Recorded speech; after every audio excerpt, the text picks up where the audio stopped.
회개의 기회를 놓치지 않고 주님의 시선 아래에 살아갈 수 있는 우리 모두가 되기를 예수님의 이름으로 축복합니다. 우리 주 예수 그리스도의 찬란한 영광 가운데 동참됨이 우리의 영원한 결론이 될 줄로 믿습니다.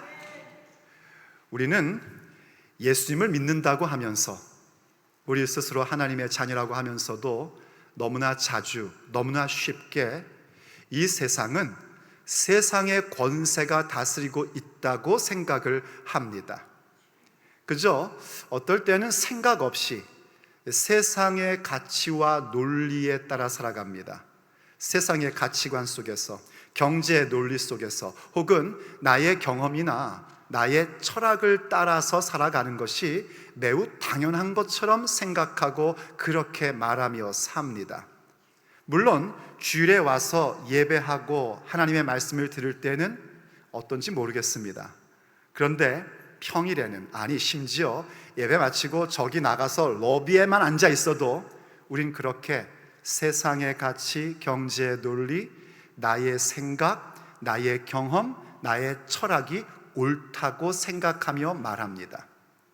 그것은 바로 이 세상은 세상 임금이 다스리고 있다고 생각하고 있는 겁니다. 그러나 우리 예수님, 그 눈이 불꽃 같고 그 발이 빛나는 주석과 같은 하나님의 아들, 진정한 임금, 참된 왕이신 예수님께서는 나의 사랑, 나의 교회인 우리를 향하여 말씀하십니다. 이기는 자와 끝까지 내 일을 지키는 그에게 내가 만국을 다스리는 권세를 주리라. 주님의 이름을 가지고 싸우는 사람들, 예수님의 승리를 간직하고 내 삶의 전투를 싸우는 사람들, 세상 임금을 대적하는 사람들, 예수님의 승리가 내 인생 가운데 승리로 표현되는 삶을 사는 사람들, 바로 주님의 몸된 교회가 만국을 다스리는 권세를 가지고 있다고 말씀하고 계신 것입니다. 바로 우리가 이 세상을 다스리는 권세를 가진 교회이다 말씀하고 계십니다. 그러니 한번 보십시오. 우리는 세상 권세가 우리를 다스리고 있다고 생각하고 살고 있고, 예수님은 아니, 내 몸인 너희들이 세상을 다스리는 권세가 있다라고 말씀하십니다. 그러면 누가 옳은 겁니까? 우리와 예수님의 지금 의견 충돌이 일어나고 있는데 우리가 옳은 겁니까? 예수님이 옳으신 겁니까? 예수님이 옳으십니다. 왜냐하면 우리는 우리의 말과 생각과 결심을 책임지지 못하는 사람입니다. 저는 말하면 다 지킵니다 라고 얘기하셔도 그렇지 못하다는 것 알고 계실 겁니다. 왜냐하면 인간이란 존재는 한계를 갖고 있거든요. 능력의 한계, 수명의 한계, 의의 한계를 갖고 있는 존재이기에 우린 우리의 말한 것을 책임지지 못하는 존재입니다. 그러나 우리 예수님은 신실하신 하나님이십니다. 그분이 말씀하신 것, 약속하신 것은 하나도 어김없이 지키시는 신실하신 하나님이십니다. 그분의 말씀은 곧 사건이고 능력이십니다. 그러므로 항상 예수님이 옳으십니다. 바로 그 예수님께서 우리를 향하여 말씀하고 계신 것입니다. 내가 나의 몸된 교회에게 만국을 다스리는 권세를 주리라 하고 약속하고 계신 것입니다. 특별히 뭐라고 그러시냐면 이기는 자와 끝까지 내 일을 지키는 자라고 말씀하십니다. 그걸 해석하면 이런 겁니다. 이긴다는 것이 무엇인가? 끝까지 주님의 일을 지키는 것입니다. 승리한다는 것이 무엇인가? 끝까지 하나님께서 내게 맡기신 선한 일들을 지키는 겁니다. 주님 다시 오시는 그날까지, 우리가 주님 앞에 서는 그날까지 하나님께서 내게 맡기신 선한 일들을 지켜나가는 것입니다. 구체적으로 얘기하면요, 어떤 악도 용납하지 않고 오직 사랑과 믿음과 섬김과 인내로서 표현되는 선한 일들을 끝까지 지켜가되 날이 가면 갈수록 더 많이 하는 사람이 되는 것입니다. 그 일을 많이 하면서도 어떤 약도 용납하지 않고 우리의 믿음의 순전함을 지키면서 나가는 것입니다. 주님 다시 오시는 그날까지 그렇게 순전한 믿음을 지켜가는 그들이야말로 바로 주께서 세우신 교회, 주님께서 원하시는 교회인 만국을 다스리는 권세 있는 교회입니다. 새생명교회가 그런 교회 되어야 합니다. 예수님이 세우신 교회는 만국을 다스리는 권세를 가진 교회이고, 예수님께서 원하시는 교회 역시 만국을 다스려서 예수님의 그 선한 영향력을 선포하며 사는 교회인 것입니다. 하지만 안타깝게도 말씀드렸듯이 우리의 현실을 보면 우린 너무나 이 세상 임금과 타협하며 삽니다. 조금만 눈을 들어 기독교계를 보십시오. 이른바 크리스찬 대학이라 하는 곳, 미션 스쿨로 지원받았다는 대학들이 성경의 가르침과 정반대되는 것을 가르치고 있습니다. 심지어 신학교에서도 그렇게 가르칩니다. 어디 그뿐입니까? 전통 있는 교단과 교회들이 하나님께서 기뻐하지 않는 일들을 당연한 것처럼 이야기하며 가르치고 있습니다. 목사와 장로들이 하나님의 뜻대로 살아가려고 하지 않고 자기의 생각대로 살려고 하고 있습니다. 그러면서 점점 교회는 힘을 잃어갑니다. 교회가 힘을 잃는 것은요, 돈이 없어서도 아니고요, 사람이 많이 모이지 않아서도 아닙니다. 세상과 타협했기 때문에 그 놀라운 만국을 다스리는 권세가 점점 약화되고 있고 발휘되지 못하고 있는 겁니다. 그럼 이제 우리는 어떻게 해야 될까요? 그냥 어쩔 수 없는 거니 그냥 내버려 둬야 될까요? 포기해야 될까요? 그냥 갈 때까지 가도록 그냥 내버려 둬야만 할까요? 절대로 그럴 수 없습니다. 우린 다시금 우리들이 만국을 다스리는 권세를 가진 교회라는 사실을 기억해 내야 합니다. 그리고 회복해야 합니다. 주님께서 세우신 그 교회, 주님께서 원하시는 교회의 모습으로 만국을 다스리는 권세를 가진 교회로서 우린 다시 부흥해야 합니다. 그렇다면 과연 만국을 다스리는 권세 있는 교회로서의 회복이라는 것은 어떻게 이루어지는 것일까요? 만국을 다스리는 권세 가진 교회로서의 부흥이라는 것은 무엇으로 이루어지는 것일까요? 만국을 다스리는 교회 그 두 번째 시간, 우리가 함께 들으며 기도해야 할 주님의 메시지입니다. 첫째, 만국을 다스리는 권세 있는 교회로의 회복을 갖는 사람들은 회개할 기회를 반드시 붙잡습니다. 회개할 기회를 결단코 놓치지 않습니다. 교회가 점점 하나님의 선한 일들이 약화되어 있고 만국을 다스리는 권세가 점점 힘을 잃어가고 그 놀라운 능력을 잃어갈 때 주님께서는 우리를 책망하십니다. 책망하신다는 것은 무엇인가? 회개할 기회를 주시는 것이고요, 회개할 기회를 주신다는 것은 뭘 의미하는 거냐면 하나님이 우리를 사랑하고 계신다는 겁니다. 하나님이 우리를 꾸짖고 회개의 기회를 주시는 것은 그분의 사랑입니다. 한번 본문으로 돌아가 보십시오. 오늘 본문 21절에서 우리 예수님께서 이렇게 말씀하십니다. 또 내가 그에게 회개할 기회를 주었으되 자기의 음행을 회개하고자 하지 아니하는도다.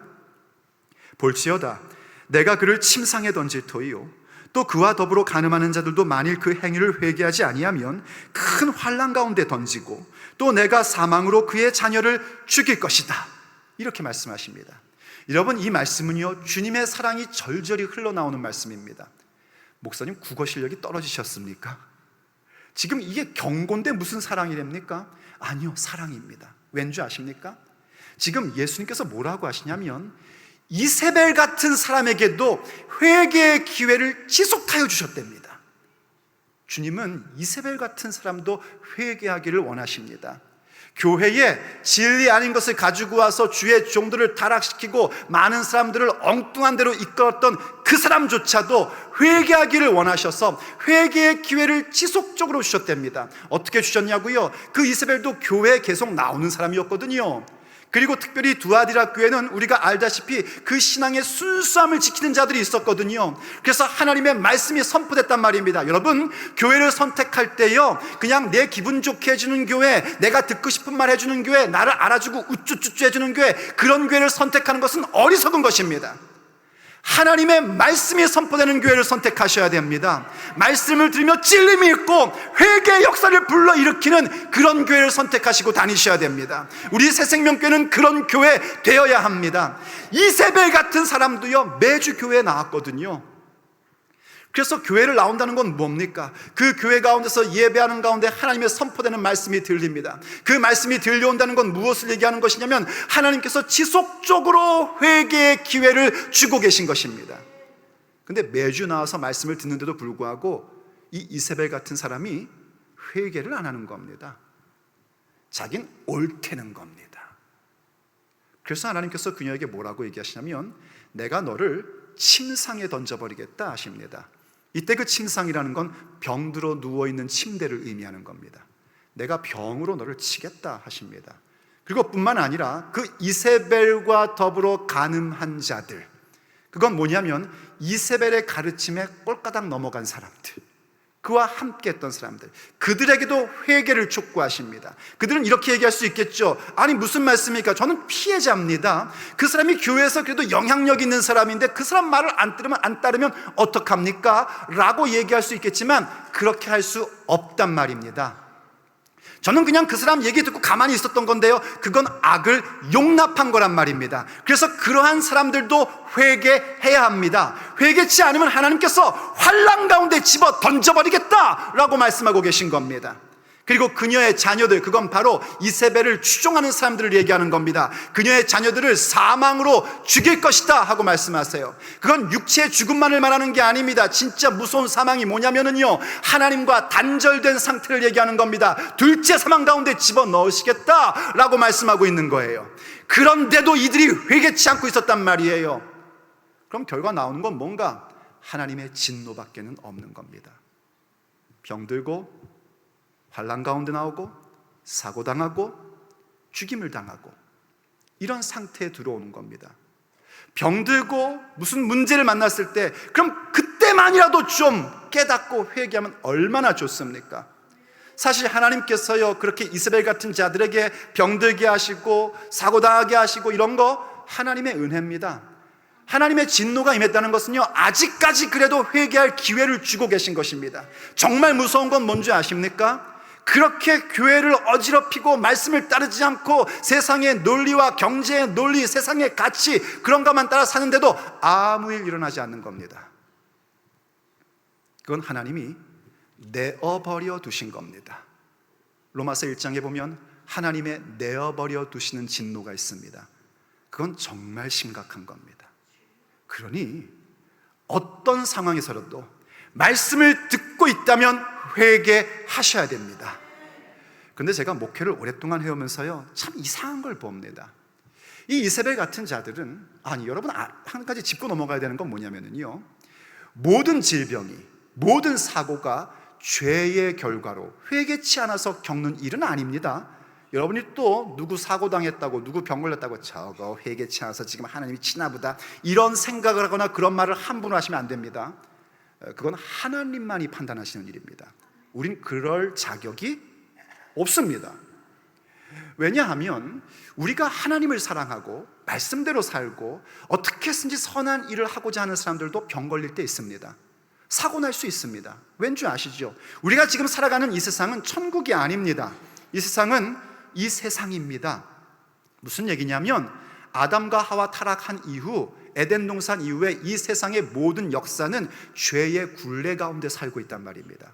그래서 나이 먹으면 약해지는 것이고 병도 걸릴 수 있고 또 이 땅 가운데서 사고도 당할 수 있단 말입니다. 특별히 정말 주님 위해서 주님 너무나 사모하고 말씀 사랑하고 그리고 선한 일 많이 하고 싶을 때에 사고 당하고 병들면은요, 이거 마귀 역사입니다. 사탄이 여러분들 못하게 하려고 공격하는 겁니다. 그때 여러분 낙심하면 안 됩니다. 낙심하지 말고 오히려 사탄을 대적하시고 더 힘을 내어 선한 일에 힘쓰는 자가 되셔야 됩니다. 그런데 이세벨과 같이 그런 자들, 하나님을 거역하는데 하나님이 심판하시고 하나님이 뭔가 징계를 내리심에도 불구하고 깨닫지 못하는 경우가 있단 말입니다. 그래서 그런 걸 보면요, 이런 일들이 생깁니다. 그렇게 회개할 기회로서 하나님이 주셨는데도 불구하고 깨닫지 못하고 이세벨 같은 사람들은 지금 자기가 겪고 있는 질병이나 어려움이 그냥 죄의 굴레 가운데 아는 게 많다 보니까요, 거기에 있는 것이다 하고 회개를 하지 않습니다. 도리어 하나님 사랑하는 사람들, 말씀 사모하는 사람들, 어떻게 해서든지 하나님 기뻐하시는 선한 일을 이루려는 사람들은 지금 자기가 만나고 있는 질병과 사고가 전혀 이세벨을 따르기 때문에 생긴 일이 아님에도 불구하고 오히려 자기를 돌아봅니다. 내가 혹시 하나님 마음 섭섭하게 해드린 거 없나? 왜냐하면 우린 전부 다 부족한 사람들 아닙니까? 우린 전부 허물을 갖고 있는 사람들이지 않습니까? 그러다 보니 그런 사람들은 더 자기를 살피고 하나님 앞에 더욱더 깨끗해지고 하나님께 더욱더 가까이 나아가서 그 영성이 굉장히 깊어지고 성숙되어지는 모습을 봅니다. 그래서 주님께서 말씀하신 말씀이 이해가 됩니다. 있는 자는 더 가질 것이고 없는 자는 있는 것도 빼앗기리라. 여러분, 우리는 회개의 기회를 붙잡아야 됩니다. 더 가진 자가 돼야 됩니다. 오늘 혹시 주님께서 여러분의 마음 가운데 뭔가 책망하시는 것이 있습니까? 오늘 말씀을 들으면서 뭔가 찔리는 것이 있습니까? 저 목사가 지금 나 들으라고 하는 말이지? 그런 생각 가지십니까? 맞습니다. 여러분 들으라고 하는 얘기입니다. 제가 공중에다 하는 얘기 아닙니다. 만약 여러분 가운데 그런 책망과 찔림이 있으시다면 여러분 아직은 기회를 갖고 있는 겁니다. 이 회개의 기회를 붙잡으셔야 됩니다. 주님 앞에 회개하셔야 됩니다. 회개한다는 것은요, 마땅히 뉘우치는 것이고 돌이키는 것입니다. 그래서 이사야 55장 7절 말씀 보면 우리에게 이렇게 가르쳐주고 있습니다. 악인은 그 길을, 불의한 자는 그 생각을 버리고 뉘우치고 여호와께로 돌아오라. 그리하면 그가 긍휼히 여기시리라. 우리 하나님께로 돌아오라. 그가 너그럽게 용서하시리라. 약속해주고 계십니다. 왜 하나님께서 우리에게 책망하시며 회개를 촉구하십니까? 용서해주고 싶으시기 때문입니다. 그분의 긍휼로 우리를 용서하시고 우리를 끌어안아주고 싶으셔서 오늘 이 시간 우리에게 회개를 촉구하고 계신 것입니다. 그래서 회개의 기회를 놓치지 않고 그 기회를 붙잡고 주님 앞에 돌아와 회개하는 자들을 주님께서는 만국을 다스리는 권세 있는 교회로 세워주십니다. 그들이야말로 예수님의 권세가 무엇인지, 예수님의 능력이 무엇인지를 내 삶의 현실 가운데 목격하며 살 수 있게 됩니다. 그런데 우리에게 또 하나 필요한 것이 있습니다. 왠지 아십니까? 우리가 분명히 그렇게 회개했습니다. 하나님께서 말씀을 듣게 하시고 나에게 찔림받게끔 해주셔서 그렇구나, 내가 주님이 주시는 회개의 기회를 놓치지 말고 회개해야지. 또 혹은 질병에 걸려서 침상 가운데 누워 주님 잘못했습니다, 용서해 주십시오, 그러면서 회개하고 주님께로 돌아옵니다.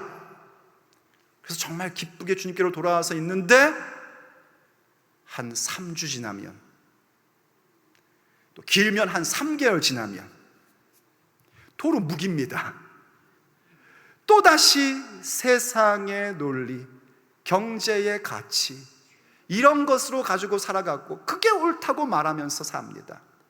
그래서 우리가 이 회개에 합당한 열매를 맺으려면, 그렇게 함으로써 만국을 다스리는 권세 있는 교회로의 회복을 갖고 예수님의 능력이 무엇인지를 목격하며 살려면 한 가지 꼭 있어야 할 것이 있습니다. 그것은 바로 하나님의 시선을 의식하는 겁니다. 그래서 만국을 다스리는 권세 있는 교회로 회복을 갖는 사람들은 항상 하나님의 시선을 생각합니다.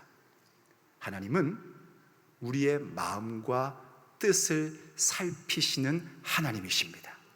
내 마음에 어떤 생각을 갖고 있는지, 어떤 의도를 갖고 있는지 그것을 보시는 분이 우리 하나님이십니다.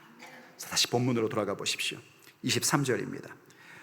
또 내가 사망으로 그의 자녀를 죽이겠다 하고 말씀하셨습니다. 정말 우리 예수님께서 엄중한 경고로 교회를 향하여 말씀하고 계신 겁니다. 세상을 향하여 말씀하신 것 아닙니다. 우리를 향하여 말씀하고 계신 것입니다. 그런데 그렇게 하셔서 무엇을 하실 것인가? 모든 교회가 나는 사람의 뜻과 마음을 살피는 자인 줄 알지라. 내가 너희 각 사람의 행위대로 갚아주리라 하고 말씀하십니다. 본디 사람은요, 그 마음에 있는 것에서 행위가 나오기 마련입니다.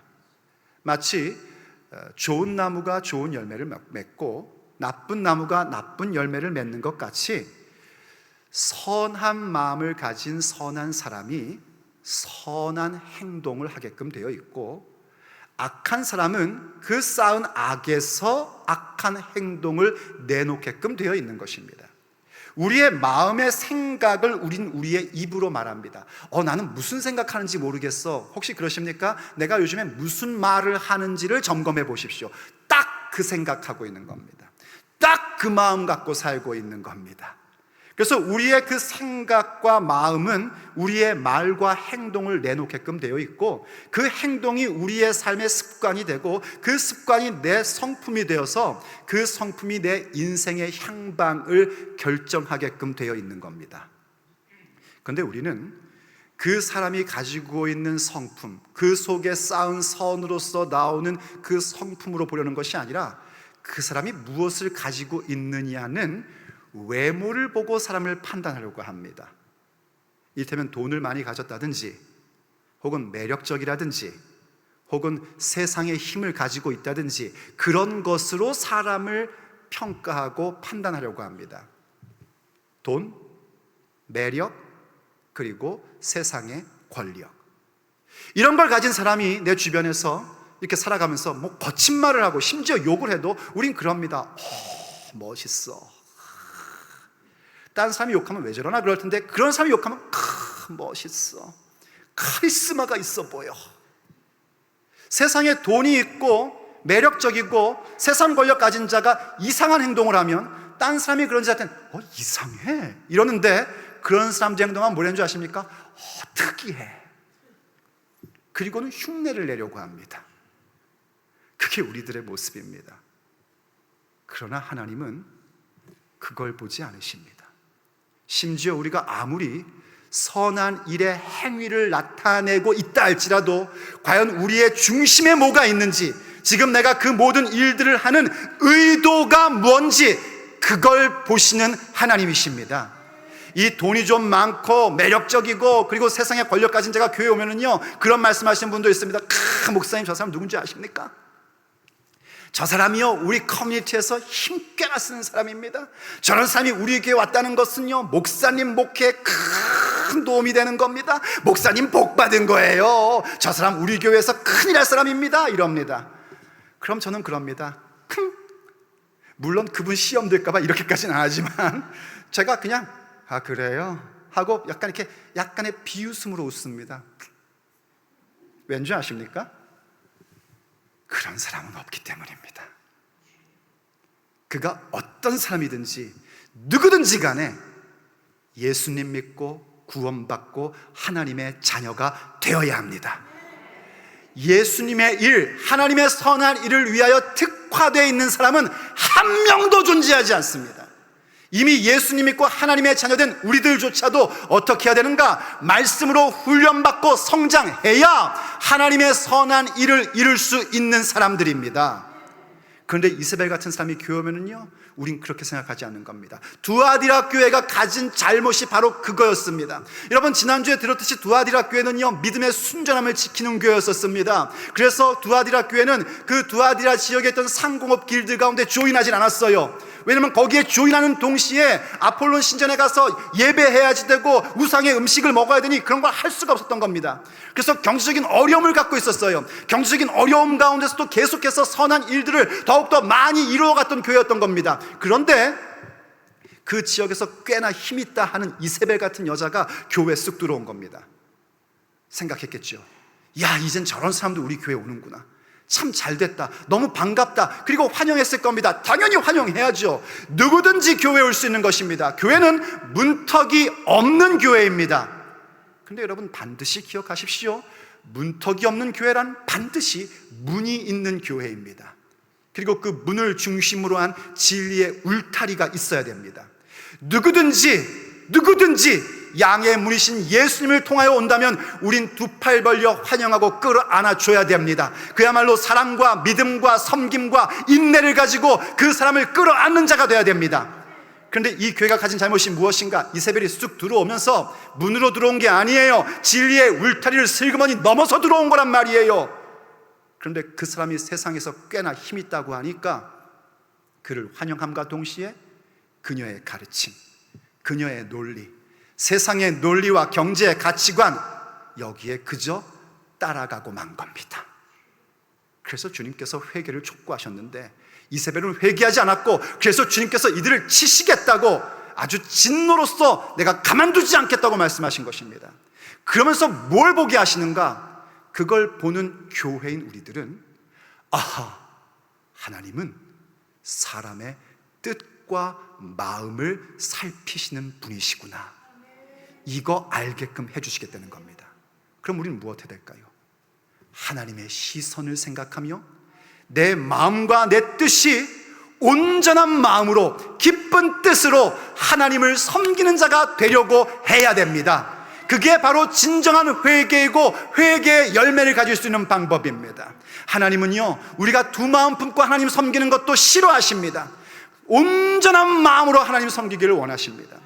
그래서 다윗 임금이 자기 아들 솔로몬 임금에게 정말 위대한 사역, 성전 건축하는 일을 맡기면서 이렇게 얘기한 것을 우리는 보게 됩니다. 역대상 28장 9절 말씀입니다. 내 아들 솔로몬아, 너는 내 아버지의 하나님을 알고 온전한 마음과 기쁜 뜻으로 섬길지어다. 하나님을 섬기는데 온전한 마음, 두 마음 안 된다. 온전한 마음, 그리고 억지로 하면 안 된다. 기꺼운 마음, 기쁜 마음으로 하나님을 섬겨야 된다. 온전한 마음과 기쁜 뜻으로 하나님을 섬길지어다. 왜 그런가? 여호와께서는 모든 마음을 감찰하사 모든 의도를 아시나니 내가 만일 그를 찾으면 만날 것이요 만일 내가 그를 버리면 그가 너를 영원히 버리시리라. 이렇게 경고해 줍니다. 솔로몬아, 제발 여호와 하나님을 온전한 마음과 기쁜 뜻으로 섬겨야 돼. 왜 그런 줄 알지? 우리 하나님은 어떤 분인가? 우리의 마음을 감찰하신단다. 우리가 어떤 일을 하든지 그 의도가 뭔지를 보신단다. 지금 뭐 하는 거라고요? 지금 다윗이 솔로몬에게 성전 건축하는 일 맡기면서 한 얘기입니다. 다윗이 딱 볼 때 다윗의 관점에서는요, 이 솔로몬이 자기보다 더 큰 일을 할 자예요. 그런데도 불구하고 그 성전을 건축할 때 너 어떻게 해야 되는가? 온전한 마음, 기쁜 뜻으로 해야 돼. 네가 성전 건축하는 그 놀라운 하나님의 위대한 일을 한다 할지라도 하나님은 무엇 보시는가? 성전 얼만큼 잘 지었나가 아니라 네가 지금 어떤 마음으로 갖고 있는지, 어떤 의도로 그것을 하고 있는지, 그거 보시는 분이다. 이걸 얘기하고 있는 겁니다. 우리도 이 사실을 기억해야 됩니다. 목회를 하던, 교회를 섬기던 하나님이 내 마음을 보고 계시고 내 의도를 아시는 분이라는 것, 바로 그 하나님의 시선을 생각하고 의식하며 살아갈 때에 우리는 회개에 마땅한 열매를 가질 수 있는 것입니다. 그런데 아시다시피 사실 그렇지 않습니까? 우리가 그 마음을 갖는 게 참 불가능합니다. 그래서요, 이렇게 아들 솔로몬에게, 사실 이거는 다윗이 솔로몬에게 하는 얘기가 아니라 지금 하나님께서 우리에게 해주고 계신 말씀입니다. 사랑받는 자녀인 교회된 우리들에게 말씀해주고 있는 것입니다. 그런데 다윗이 그렇게 솔로몬에게 얘기할 때요, 이렇게 얘기했지만 다윗은 알고 있었어요. 자기의 마음 가운데 그런 마음이 없다는 걸 알고 있었습니다. 그래서 그는 그 시편 가운데서, 특별히 시편 51편에서 그가 하나님 앞에 그런 기도를 합니다. 하나님이요, 내게 정한 마음을 창조하시고 정직한 영을 새롭게 하옵소서. 뭐라고 기도했다고요? 정한 마음을 창조해달라고 기도합니다. 창조라는 것은요, 무에서 유가 나오는 겁니다. 이건 다윗이 이렇게 얘기하는 거예요. 솔로몬에게 온전한 마음과 기쁜 뜻으로 해야 된다. 하나님은 우리의 마음을 감찰하시고 우리의 의도를 아시는 분이다. 이렇게 얘기했지만 다윗 자신의 마음 가운데 깨끗한 마음 없다는 걸 아는 겁니다. 그래서 하나님 앞에 구하는 거예요. 주님, 내게 정한 마음을 창조하여 주옵소서. 내게는 그 마음 없습니다. 내게는 하나님을 의식할 수 있는 마음이 조금도 없습니다. 그러니 깨끗한 마음을 창조해 주십시오. 하나님이 깨끗한 마음을 창조해 주시면 우리의 영이 새롭게 되는 겁니다. 그래서 말하는 거예요. 날마다 나에게 정직한 영을 새롭게 하여 주옵소서. 정한 마음을 창조해 주시는 것뿐만이 아니라 이 정직한 영, 정한 마음으로 갖게 된 정직한 영을 날마다 새롭게 하여 주시옵소서. 그것이 바로 하나님의 시선을 생각하며 살아가는 삶입니다. 그들에게 하나님께서 만국을 다스리는 권세 있는 교회로의 회복과 부흥을 허락해 주시는 겁니다. 그때 우리는 보게 됩니다. 예수님의 능력, 예수님의 선한 영향력이 우리의 삶의 현장 가운데 어떻게 드러나는지를 보게 되고, 우린 기꺼이 만국을 다스리는 권세 있는 교회로서 예수님의 능력을 나타내는 인생으로 살게 됩니다. 그러므로 마지막으로 만국을 다스리는 권세 있는 교회로 회복되기를 원하는 사람들은 언제나 예수님의 능력을 나타냅니다. 오늘 나를 통하여 발휘되고 있는 하나님의 놀라운 역사가 내 능력이 아니라 예수님의 능력임을 증거하고, 예수님과 함께 이 세상의 논리와 경제의 가치와 그리고 나의 철학들을 완전히 부서뜨리는 그런 사람들로 세워지게 되는 것입니다. 오늘 본문에서 주님께서는 그러한 교회에게 이렇게 말씀하고 계십니다. 26절, 이기는 자와 끝까지 내 일을 지키는 그에게 만국을 다스리는 권세를 주리니. 할렐루야! 그러면서 계속해서 말씀하십니다. 그가 철장을 가지고 쇠막대기를 가지고 왕을 의미하는 그 권세를 가지고 그들을 다스려 온 땅을 다스려 질그릇 깨트리는 것과 같이 하리라. 다스리는데 질그릇 깨트리는 것처럼 깨트린답니다. 부셔버린답니다. 뭘 부십니까? 세상의 논리를 부셔버립니다. 경제적 가치관을 부셔버립니다. 나의 철학을 부셔버립니다. 마귀의 방법을 부셔버립니다. 예수님의 능력을 가지고 그 일을 하는 것입니다. 나도 내 아버지께 받은 것이 그러하니라. 예수님께서 하시는 일이 그것이고, 그의 몸된 교회인 우리들도 해야 할 일이 그것인 것입니다. 내가 또 그에게 새벽별을 주리라 하십니다. 사랑하는 여러분, 우리는 예수님의 철장, 그 왕의 몽둥이를 갖고 있는 교회입니다. 그러니 마땅히 우리는 세상 권세에 눌려서는 자가 아니라 오히려 세상을 이기며 사는 사람들입니다. 그런 그들에게 주님께서 또 약속하신 것이 무엇인가? 새벽별을 주신대요. 이 새벽별은요, 고대 로마에서 통치의 상징이었습니다. 그래서 새벽별이라는 표현을 요한계시록에 쓰고 있는 겁니다. 로마의 통치가 아니라 진정한 새벽별, 요한계시록 22장 16절에 보면은 그 진정한 새벽별이 누군지를 명확히 가르쳐 주는데, 그것은 바로 우리 주 예수 그리스도십니다. 그 요한계시록 22장은요, 영원한 천국, 새하늘과 새 땅에 대한 표현을 쭉 해주는 거예요. 그 가운데 결론적으로 예수님이 바로 빛나는 새벽별이라는 것을 가르쳐 줍니다. 다시 말해서 예수님만이 이 영원한 통치자, 이 세상을 통치하시는 유일한 왕이시라는 사실을 이야기해 주고 있는 것입니다. 그 권세와 능력을 그의 몸된 교회인 우리에게 주고 계신 것입니다. 누구에게요? 주님 앞에 회개의 기회를 놓치지 않고 주님의 시선을 의식하면서 악을 절대로 용납하지 않고 하나님의 선한 일들에 대하여 사랑과 믿음과 섬김과 인내의 발휘로서 나아가는 사람들, 그 순전한 믿음을 가진 자들에게 이 철장의 권세를 손에 쥐어 주신 것입니다. 그리고 우리도 그와 함께 예수님의 새벽별 같이 그분의 찬란한 영광 가운데 동참시켜 주십니다. 그래서 다니엘서 12장 3절을 통해 우리에게 이렇게 약속해 주고 계신 것입니다. 지혜 있는 자는 궁창의 빛과 같이 빛날 것이다.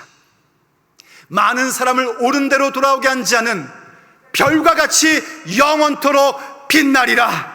여러분, 누가 많은 사람들을 옳은 대로 데려올 수 있습니까? 세상 권세에 눌려 사는 자는 절대로 할 수 없습니다.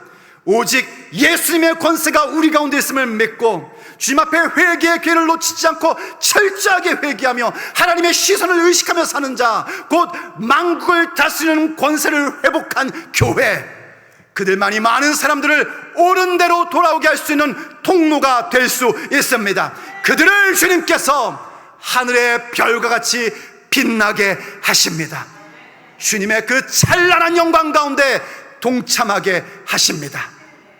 나의 사랑, 나의 교회는 만국을 다스리는 권세를 가진 교회입니다.